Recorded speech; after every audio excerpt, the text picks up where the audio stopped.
and welcome everybody to Beyond the Hateframe, Narrative Change to Dismantle Supremacy. For those of you who were at the Narrative Power Summit in October, this is just a refresher, but for those of you who are new, this is a session on, this session will cover the Hateframe, what it is, how it's being used, why we don't want to use it, and how to move forward from it. Pass it over to you, Koki. Thank you, Harini. Hello, everyone. So excited to be with you today. For those of you who are new to PRA or Political Research Associates, I do see some familiar faces, but lots of new ones as well. We are a social justice research and strategy center dedicated to blocking the advance of oppressive anti-democratic movements and to building a just and inclusive democratic society. Over the past 4 decades, PRA has researched, monitored, and publicized the agenda and strategies of the US and global right, revealing the powerful intersections of Christian nationalism, white nationalism, and patriarchy. PRA produces investigative reports, articles, and tools, advises social justice movement organizers, and offers expert commentary for local and national media outlets. Our core issue areas span reproductive justice, LGBTQ rights, racial and immigrant justice, civil liberties, and economic justice. We on the comms team specifically are focused on shifting the way that Americans understand the US right and far right so that we can orient our strategies on the left and in the center to really name and root out oppressive systemic oppression. So much of the frameworks and language that we use in mainstream media, in conversations with one another to understand and describe US sociopolitics were really put in place by those deeply invested in systemic inequity, capital accumulation, and minority power holding. So we, like our RadComs comrades, know that narrative change is and will be key to liberation for us all. And I'm going to pass back to you, Harini, to start us with who exactly we are. And oops, there you go. Thank you, Koki. So as Koki laid out, we are both members of the communications team. I am the communications manager. I've been at PRA for 3 years now, almost. Yeah, I do a lot of the narrative work around social media and more of our external communications. Koki, do you want to introduce yourself? Yeah, thank you, Harini. I'm Koki Mendis, she, her pronouns. I'm the communications director at PRA. I've been with the organization for a little over 3 years, and Harini and I work very closely together, and I lead comms strategy within the organization. And we're going to get started with our first prompt. Oops, there you go. So for this, we're going to have a couple of discussion prompts throughout the presentation. And the way we would like you to interact with that is if you would like to drop your answers to the prompts in the chat, and Koki and I will lift them up and have a discussion on them. So the first prompt here is, how would you define hate? Feel free to drop your answers in the chat or use the hand raise function and we can call on you.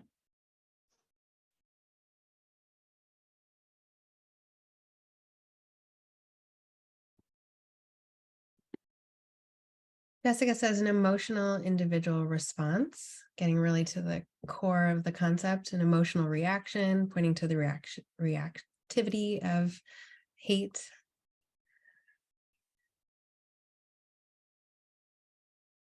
Oh, that's interesting. Rena says emotional reaction based on limited facts.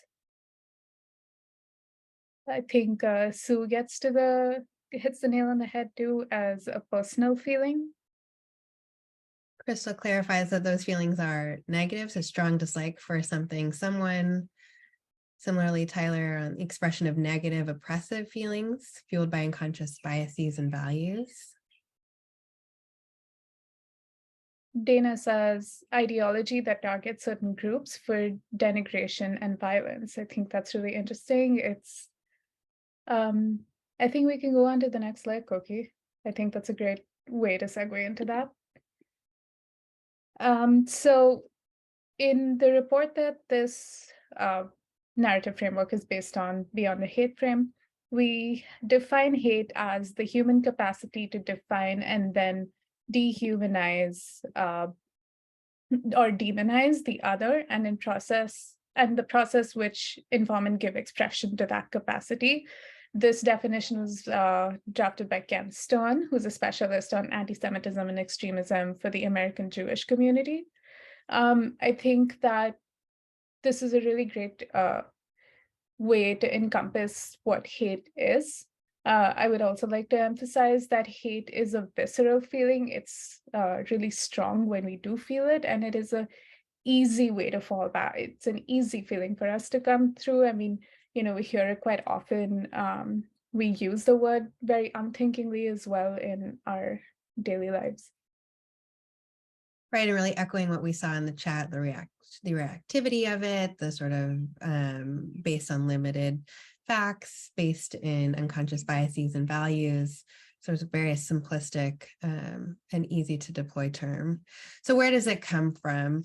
So hate, I mean, right now, since the 80s, we've seen an iteration of hate and hate crimes with advocacy groups representing marginalized communities increasingly adopting the frame of hate for analyzing and responding to violence and discrimination. Hate has existed as a legal concept in American law since the post-Civil War Reconstruction period. Congress passed the Enforcement Acts of 1870 and 71, which were aimed to protect the constitutional and civil liberties of recently emancipated enslaved persons from violent retaliation by those who were deeply and still are invested in U.S. slavery.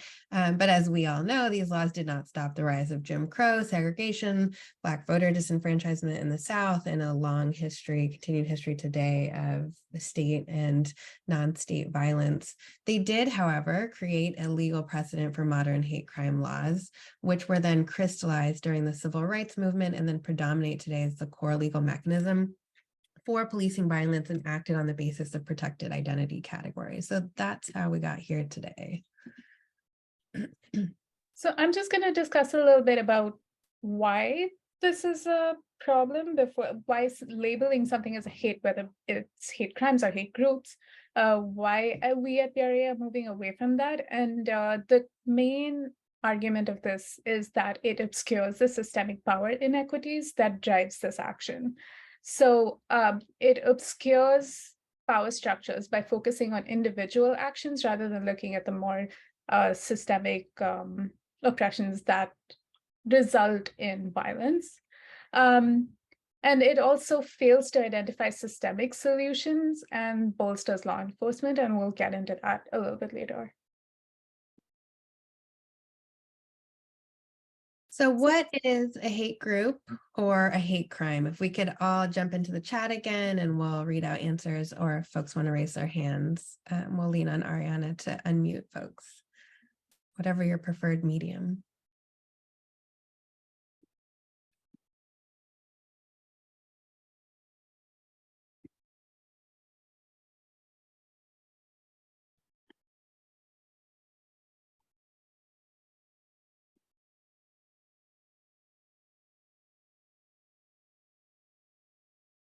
Rina puts in the chat that people who blindly follow a charismatic leader because they are empty themselves.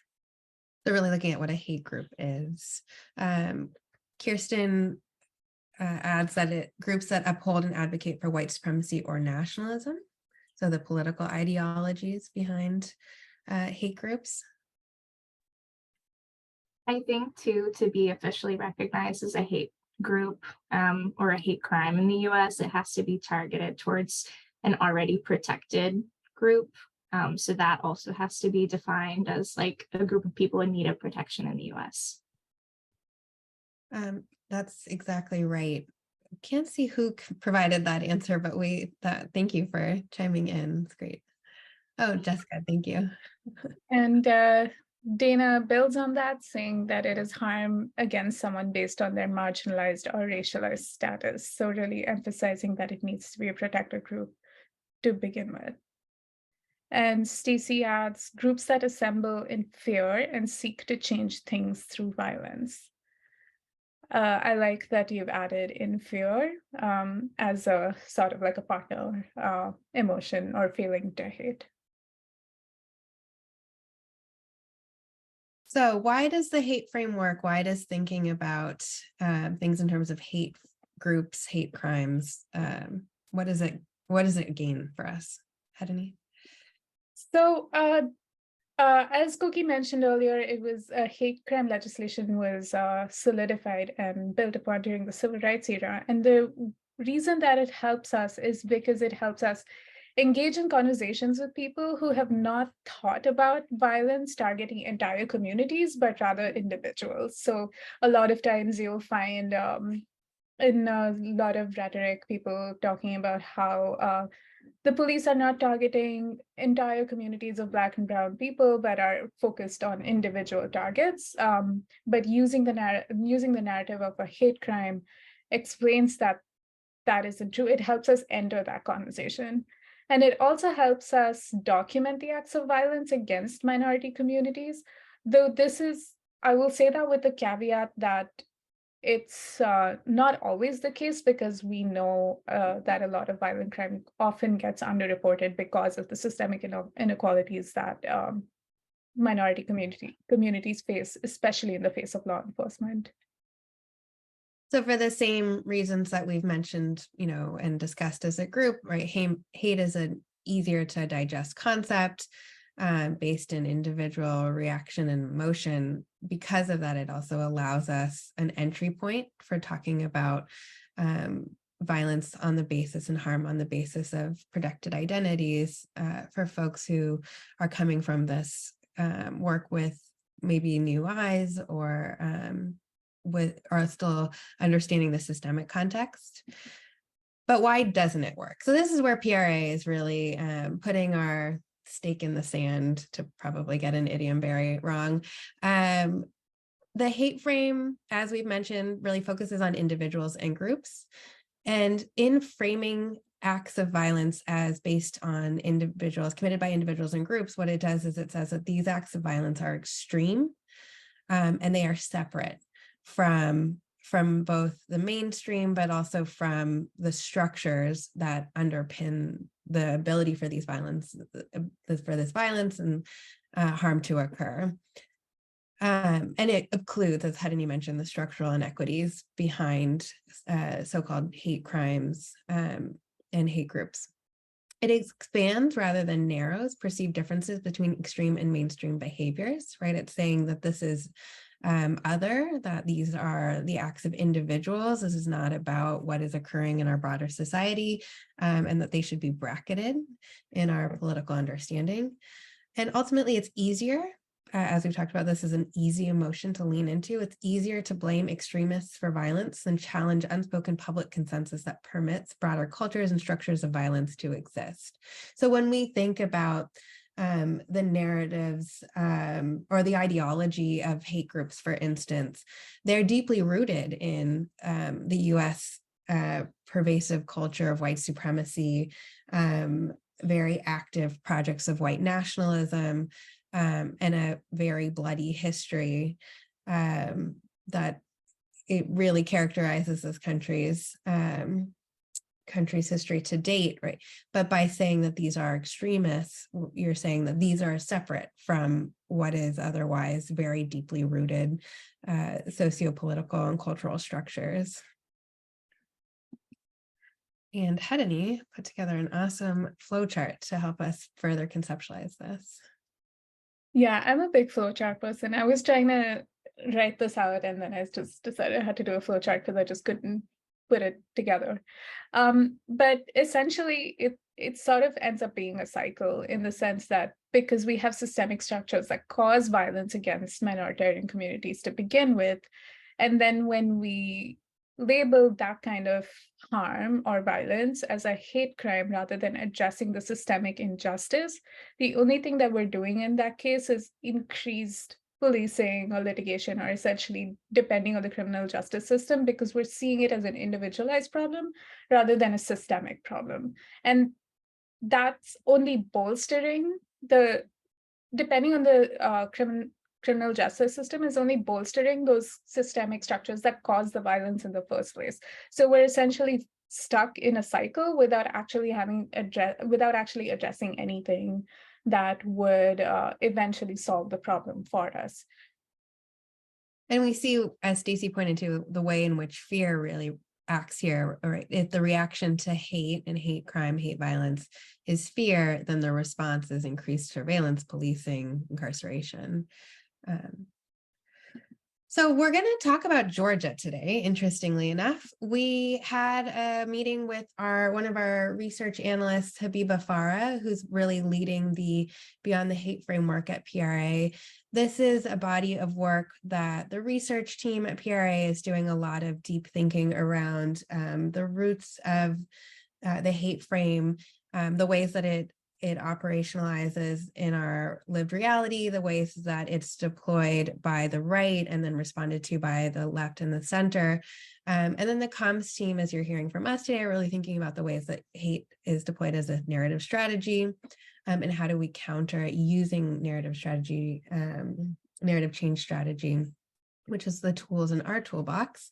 And so in talking to Habiba, she made a very compelling argument for Georgia as a really clear case study for the ways in which the hate frame operates, and then sort of this feedback loop that Harini drew links to in the previous slide.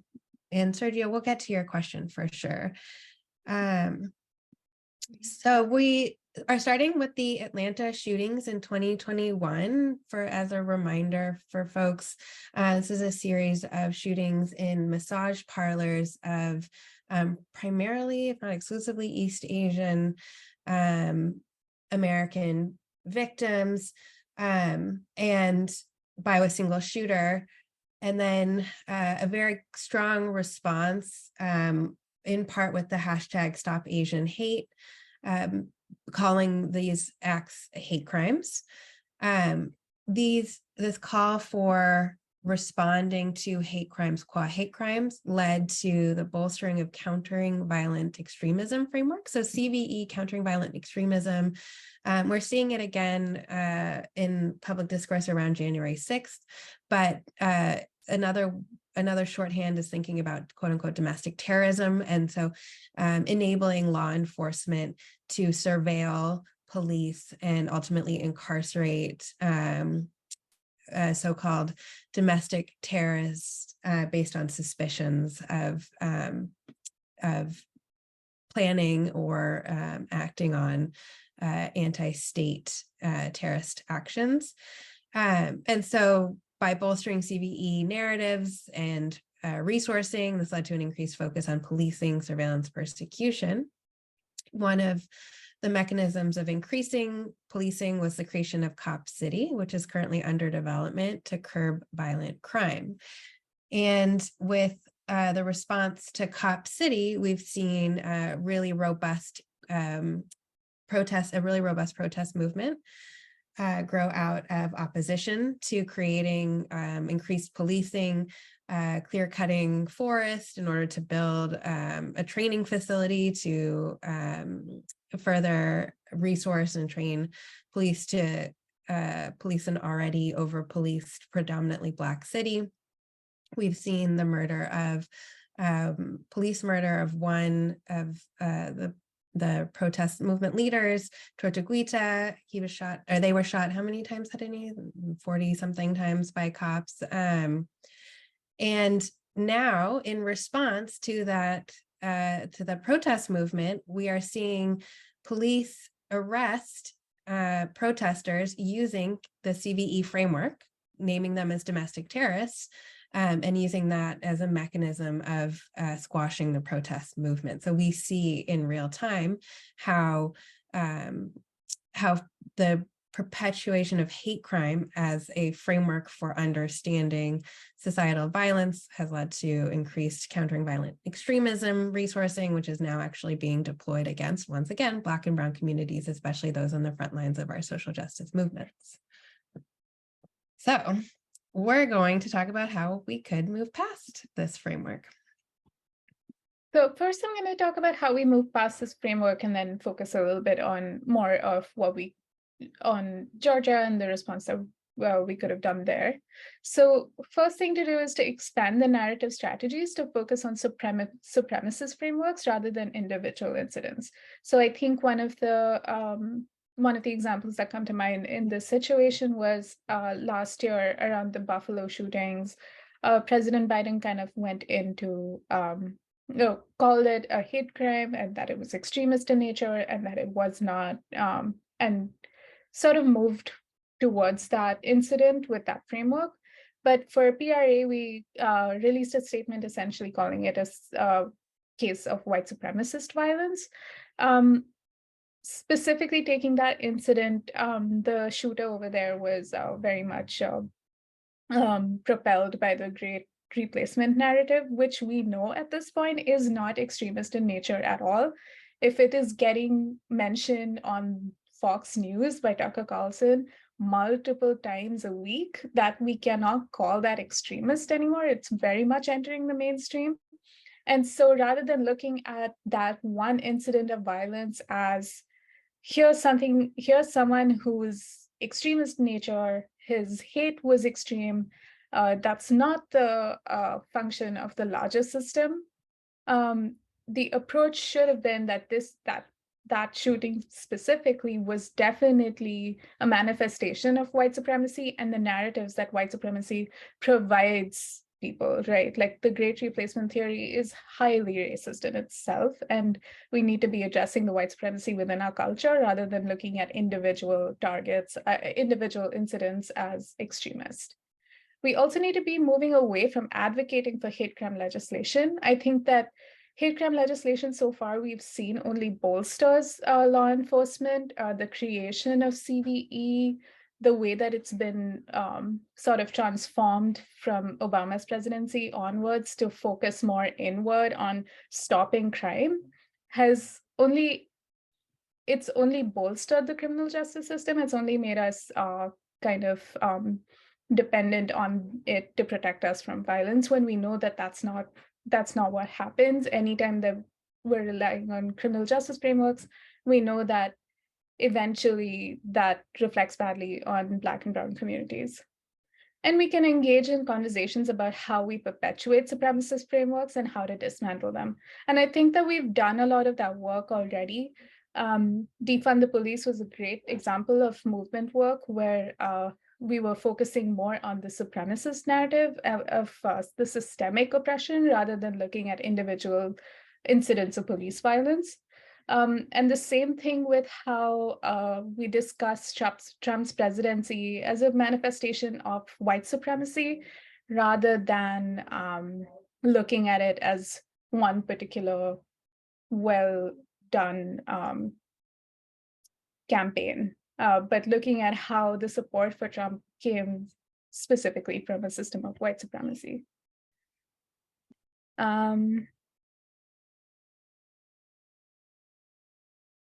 Chandler has a question in the chat. Chandler asks, is this recommending calling these acts of white supremacist violence rather than hate crimes because hate removes responsibility? Yes, that is what it is, because when we call something a hate crime, we're looking at it as an individualized act rather than looking at the systemic issue of where that act of violence came from. And this, I think, relates back to Sergio's question, how do you link a massive shooting in a synagogue and systemic injustice? So synagogue shootings are really interesting because there's typically with shooters in these contexts, there's a pretty strong track record that these folks spend a lot of time on very online spaces, engaging in anti-Semitic narratives that are that perpetuate anti-Semitic frameworks around globalism, right? That Jews, especially American Jews, control the global flow of capital, and it perpetuates imperialist narratives that the U.S. and Israel are, responsible for maintaining stability in the Middle East because it really losing my train of thought, but the idea, right, that anti-Semitism is a very pervasive narrative within the far right space that we're actually seeing deployed by the center. So again, like thinking about rhetoric that we see on Fox News, the dog whistles that we see by far right candidates who are increasingly being elected and accumulating power, both at the state and federal level. And so when we see individual instances of violence, like a massive shooting in a synagogue, and we code it as an individual incidents of hate, what we're missing is the sociocultural context that perpetuates the anti-Semitic narratives that then cause somebody to go and create mass violence. And we locate the responsibility in the individual, that person who commits the violence, and we excuse the context. We excuse all the actors around them who not only perpetuate these narratives, but are given very high profile platforms to perpetuate these narratives. And ultimately, we fail to prevent any future instances of violence because we're not addressing it at its root cause. Harini, would you add anything to that? No, I think that you're right. Yeah, I think you covered most of it. We could get into the Christian Zionism aspect, but I think that I was about to, and I was like, let's one thing at a time. yeah. Chandler also asks, but couldn't they also just say they're going to increase law enforcement presence to stop white supremacist action, even if that's not what they actually do? The remaining problem is increased law enforcement and surveillance on the wrong people. I think that the Hateframe gets to the point that no amount of law enforcement or surveillance is going to decrease violence as long as we have a system of white supremacy within our community. So ultimately, we could be policing every person that we believe is going to commit a act of white supremacist violence, but there's a bunch of problems with that. Like first of all, how are we supposed to tell who that person is? Secondly, there's a lot of problems with it. But we're going to have people who are influenced by white supremacy as long as white supremacy exists. And as it is a large task to expect movements to dismantle white supremacy. But as long as we're not talking about it in the right way, in the sense that we're not calling things as acts of systemic violence, we're not even addressing systemic violence in itself. I think I'd go back to your example of the defund movement, Harini, that taking the stance of defund the police and naming policing as deeply problematic, rather than what has been the approach in prior iterations of advocacy against police violence, which has been reformism, which we know further resources police and police training, as opposed to actually preventing further instances of police violence.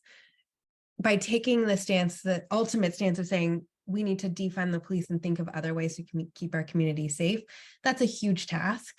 Same, just as it is a huge task to say we need to tackle white supremacy, we need to name violence as white supremacist violence.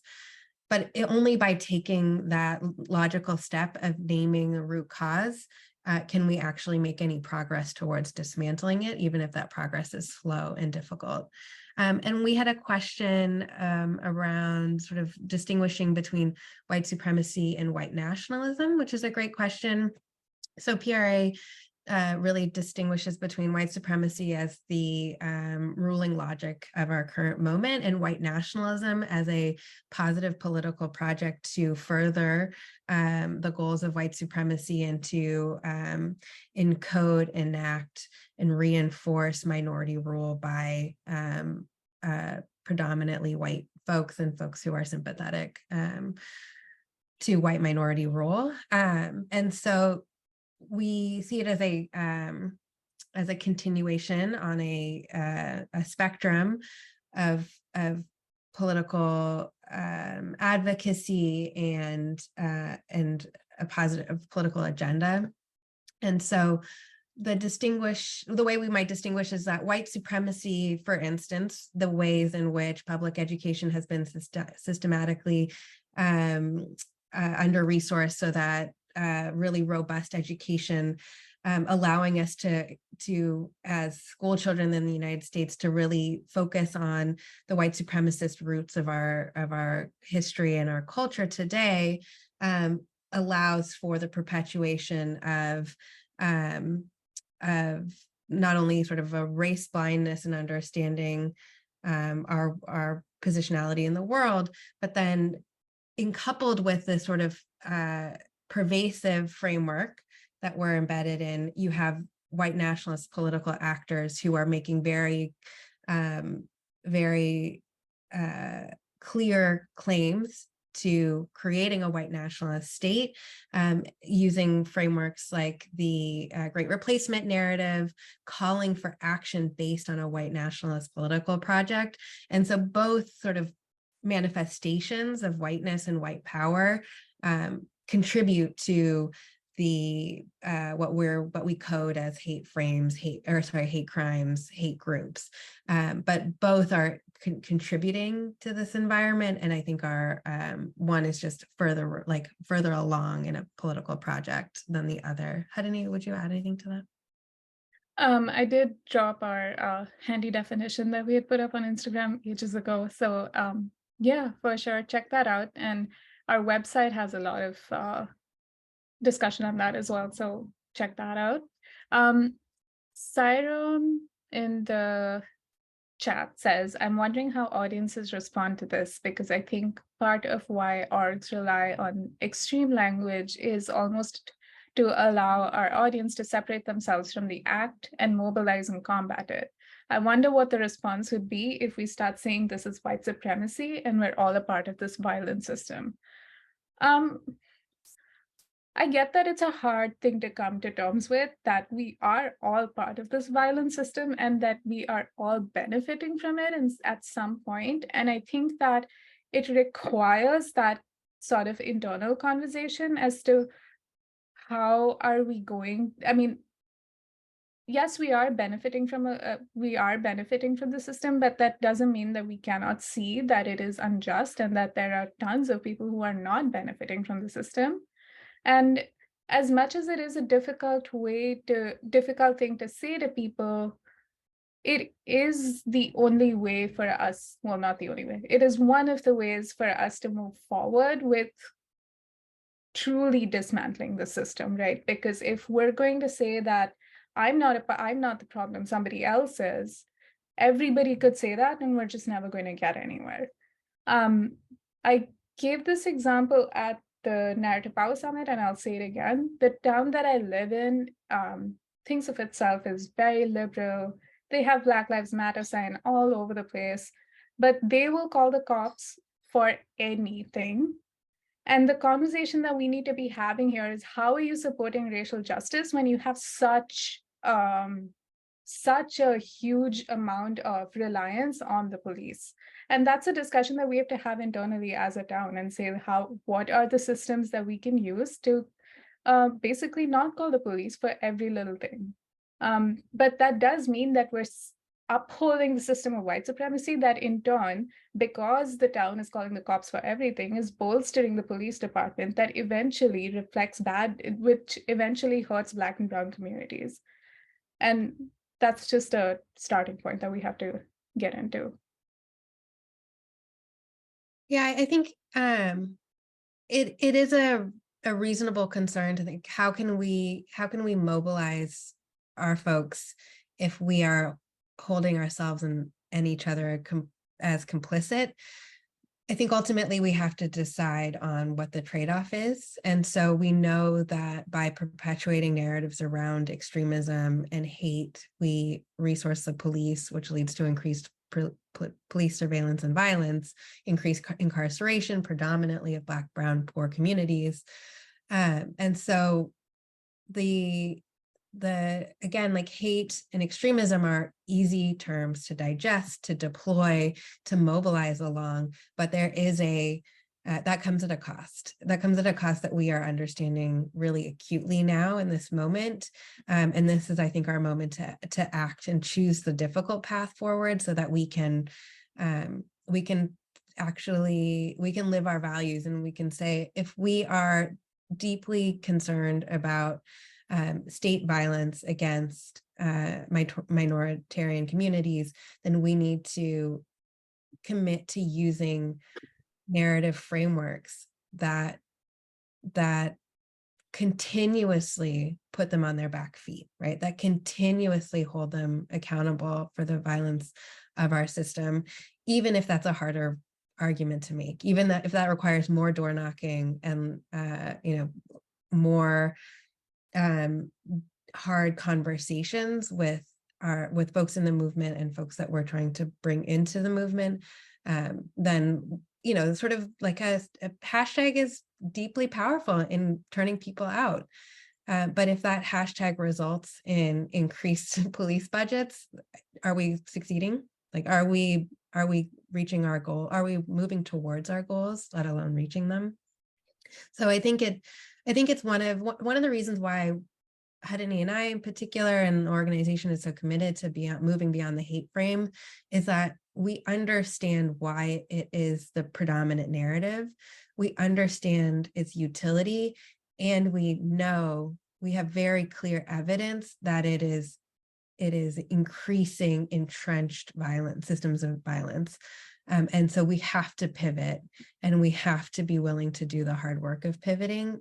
I think Alicia, I apologize for potentially butchering your name, Defund is a really good example of that, right? And Minneapolis is a great, if anyone out there is feeling discouraged, reading about local politics in Minneapolis is definitely the place to go for a pick-me-up. Speaking of local politics, Harini, let's talk a little bit about what could have happened in Georgia. Right. So I think that post the shootings in Atlanta in 2021, I think that we missed the mark a little bit because it was very quickly called a hate crime when it should have been called a white and male, an act of white and male supremacist violence. I think that if we had followed the thread of why the shooter felt the need to have caused an act of violence that like that, we would have eventually found that it did come from this framework of white and male supremacist violence. And I think shortly after that, the Congress passed a law that was a hate crime legislation that was particularly targeting Asians. But that is, like we've said over and over again, that only bolsters the criminal justice system, which adversely affects the Black and Brown communities. I think that we should have done a pretty good job of saying explicitly that the answer to acts of violence like that is not to pass legislation, not to bolster the criminal justice system, but to call for more, but to think about more actions that we can use to dismantle supremacy. I mean, in one case, we could have just had more and more people call it an act of white and male supremacist violence so that we had people talking about white supremacy and male supremacy at the same time. We also saw a missed opportunity because a lot of the discourse around the victims of the shootings in Atlanta was, were they not sex workers, which is beyond the point. But what it was a failed opportunity to do is also talk about the ways in which sex work in this country is criminalized, the ways in which people who do sex work are in incredibly precarious situations in terms of being over-policed, over-surveilled, and are not able to work in safe conditions, not even able to advocate for safe working conditions. And so by having the framework, the narrative be around racist hate crimes, as opposed to thinking about the intersectionality of the victims, about thinking about the potential sex work context, and using that as an opportunity to also to advocate critically for sex worker protections in this country. We see the ways in which hate really narrows our framework, narrows our approach, narrows the response to, as Harini mentioned, bolstering the criminal justice system, and is a missed opportunity to think about the various ways in which our supremacist systems, both racist and misogynistic, impact people in various different intersectional identities and spaces. So what are we doing at PRA? Great question. We are doing a lot of this work, sitting with the folks that we share space with, that we are in common cause with, to tackle the thorny question of how do we talk about instances of violence in ways that are as effective as talking about them in terms of hate, but are naming root causes and moving further along in the goals of dismantling supremacist systems. And we attempt at every turn to bring this narrative work with us into our media outreach, both in terms of leaning on our expert research analysts to bring a critical analysis of the hate frame into their conversations with journalists and editors, which they do fairly successfully. We are starting to engage in explicit rebukes of the hate frame analysis, and are in the process of bolstering our research and our library of evidence to demonstrate how harmful this system of analysis is in doing this work, because we know it's a thorny conversation, right? We're seeing it right now in the chat. We understand that it's a really significant mind shift. I mean, we have a lot of incredible journalists working on the far right who depend on frameworks of extremism to talk about their work. And PRA is in the process of increasing the tools in our toolbox for how to talk about these same instances of violence with a radically different framework and vocabulary. We are building tools that are accessible to a variety of audiences, provide different ways of engaging with this concept, which I'll give an example of in a second. We have strict internal editorial guidelines. And so we are very clear in-house. We do not perpetuate the hate frame or talk about extremism. We similarly are careful to limit the use of terms like radical or fundamentalist, for the same reasons that they create an artificial dichotomy between center and far right. And then we are starting to build trainings for content creators and other outlets on how to do the work of dismantling the hate frame and identifying alternatives. And, you know, ultimately we understand that we're not going to be 100% successful. We have partners in this movement who are very dependent on hate as a core rhetoric. And our goal is not to go out into the world and say, you know, this is inaccurate and thus we don't have common cause, thus we are not in struggle together, but to engage in critical self-evaluation, examination, and work together to create alternative narrative frameworks that are as compelling, or if not as compelling, at least more in line with what our ultimate vision is for social and systemic change. It's a big task, and we're definitely at the beginning of it at PRA, and we'll be continuously releasing new tools. As I mentioned, our colleague Habiba Farah is doing a lot of really deep thinking, and that thinking will emerge as a very long, in-depth, fascinating report that comms will do our best to make digestible and more easily accessible for folks who are not interested in 10,000 words. But in the short term, this is one of our projects. We released it last year around the 2022 elections, where we built a very extensive database, highly fact-checked, reviewed by legal, so that we were making very well-evidenced claims that 184, do you remember the number, Harini, candidates running for state and federal office were what we classified as the electoral far right. So folks who perpetuate, depend on, delve in deeply into narratives around or white supremacist, white nationalist, misogynistic, anti-Semitic narratives, and use them, trade in them in order to gain electoral power. And so this is a very clear example for PRA of how these ideologies that are often classified as extremist and more quickly identified with individuals like mass shooters are the bread and butter of the right wing of the Republican Party, and that we see the ways in which these narratives that we understand in popular culture as being extremist, outside of the norm, beyond the bounds of polite discourse, are using it to consolidate power, to have very real material power in the world. And then I think that's it for, and we'll be releasing another map for 2024. Stay tuned.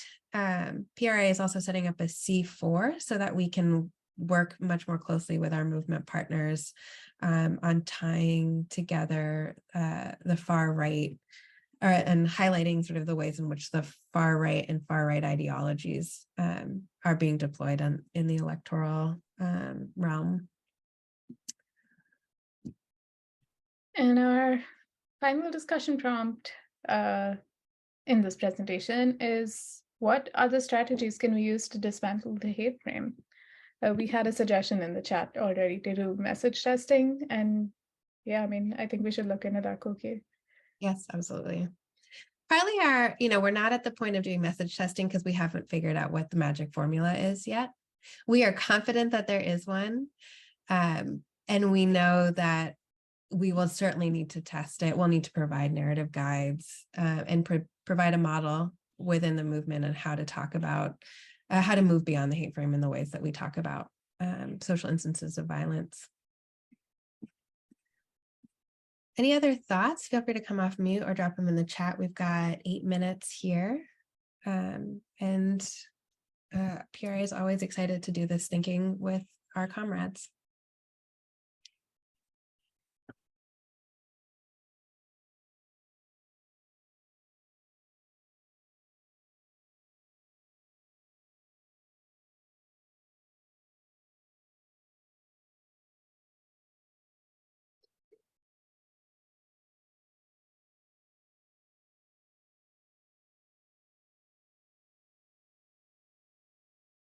Raina has her hand up. I think, Ariana, if you're able to enable. Oh, there you go. Great. Hi. I think I'm the oldest person here, but I'm really trying to learn. For social justice activist for 40 years, but clearly things have changed, thank God. And so I'm trying to learn how to do this now. Be more of an accomplice. I'm wondering if you're partnering with any other groups. I put Saira Rao's name in the chat. She and Regina Jackson wrote a book called White Women, and Saira Rao is leading the Here for the Kids. A lot of people find her approach bullying. I get it, she's not so nice, but we white women have been sitting on our ass not realizing what we need to be doing. So she's really, and I'm just wondering if you're partnering with talking to other groups, because what you're trying to accomplish is so important and crucial. And I love the idea that instead of saying hate crime, I've always been naming it white supremacy. So that's a very clear, tactical, tangible shift that we can make. I was hoping for more of that, that I can immediately apply. But as you said, you're working on that, and then you're going to share that. So my question, as I'm rambling, is, are there other people you're working with who are doing this work to make sure that you're all learning from each other and collaborating? Yeah, so one of our main constituencies is movement folks, so people in the social justice movement. We do a lot of sort of behind the scenes coalition work where we do bring a critical analysis of hate and extremism. And we're right now in the stage of really sitting in the critical analysis piece of it, bringing folks along into our understanding, I think there is going to be an adjustment period. We do need to do a sort of message development, message testing. But we're also learning from our partners, like, how does this land with you, folks on the ground who are in communities that are sort of experiencing this violence firsthand? How does this land with you? And we're also in the process of learning the ways in which sort of the rhetorical shifts that PRA is calling for has like real material consequences for the folks in our movement who are speaking, and ultimately not just to one another, but to funders, right? Like, this is also a big issue that we're thinking about, and we're working a lot with. PRA has a component of our work where we speak directly with philanthropists on ways to critically evaluate the ways that the social justice movement is resourced. And so how do we provide funders with an ability to understand urgency, threats of violence, without having to depend on concepts like hate and extremism. And so we're also working with that sector of our movement, and also with more centrist funders, which is, deeply important work and also slow going. And then we have been working with journalists. Certainly, I mean, it's definitely a key point that our researchers bring into conversations with journalists. We've on multiple occasions provided feedback on drafts, like, hey, I see you talked about PRA's work in the concept of, the framework of extremism. We don't actually use that term. Here's how we would rewrite, or like, here's how we would reframe. And so it is at the level of individual touch points right now. But I would say that's where most of our action is. And then we're building out, like I said, a tool set, a whole research area. But because it is such a huge project, PRA is in no way intending to be like the sole cause of shifting away from the hate frame. But we are agitators here. We are really interested in pushing people, in bringing this to different spaces. This is the RadCom space. This is our comms team in conversation with you all. Our researchers go into their coalitions with the exact same agenda, right? Like, are we going to talk about extremism here, or are we going to talk about systemic oppression? And like, let's start at the coalition level of messaging around building a coalition. Let's start with by moving beyond this hate frame.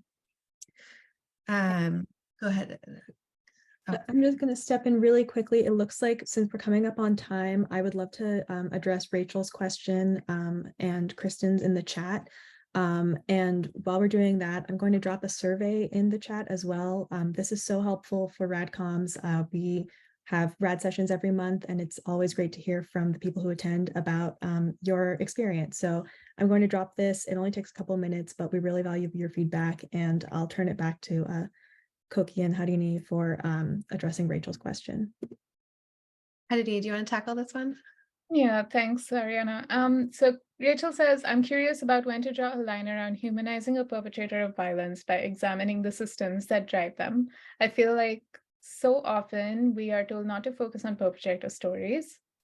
And then Kirsten adds, double-clicking on this, similar thought occurred to me when we talked about fear motivating perpetrators of violence. Does it let them off the hook in some way? I think that we struggle with this a lot, especially if you think about it from the point of view of a victim. I don't think the point of naming something as systemic violence is to let the perpetrator off the hook. I think the point is to say that this is not an individualized attack. I see where it could come across as letting the perpetrator off the hook, but I think that it's a tricky place to be in. We don't want to focus on a perpetrator story because we don't want to glorify them. But at PRA, one of our main frameworks, and one that I appreciate a lot, is that we're focusing on the leaders of these kinds of movements and not on the soldiers, as it were. So, for example, Our researcher Ben Lorber does a lot of research on white nationalism and white supremacy, and often talks about the Groyper movement in terms of their leader Nick Fuentes, and not so much about the individual Gen Z constituents that are sort of tuning into his program, right? Because the power in that situation is always with the leaders.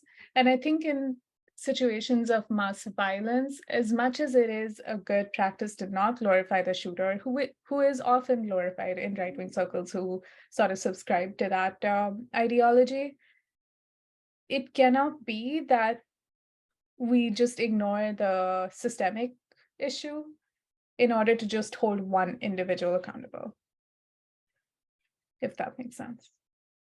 Yeah, and I think to build on what you just said, Harini, part of the goal also of identifying the systemic context and the systemic narratives that mass shooters cite in their rambling manifestos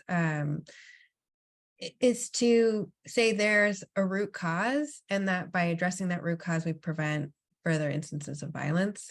So we can hold individuals accountable in the today, but also look for solutions to prevent the continuation of these kinds of acts. And I think also part of the goal, and Harini points to this, right, is to think about the leaders of the movement, the folks out there who are spreading these narratives, who are profiting off of them, and holding them accountable. You know, we see this in the recent, I'm gonna get all of my proper nouns wrong, so I'm not gonna do it. We've seen that more often in holding media figures accountable for the harmful narratives that they perpetuate that are then picked up by folks that are often considered like lone wolves. But we see in their internet histories, in their rambling manifestos, we see where they found the incredibly violent ideologies that spurred their violence. And we can hold the folks accountable who put that content out in the world. And so it's I think a both and, right? You hold the individual accountable through a very flawed justice system, but you also think deeply about why this occurred in the first place if we're going to actually create change.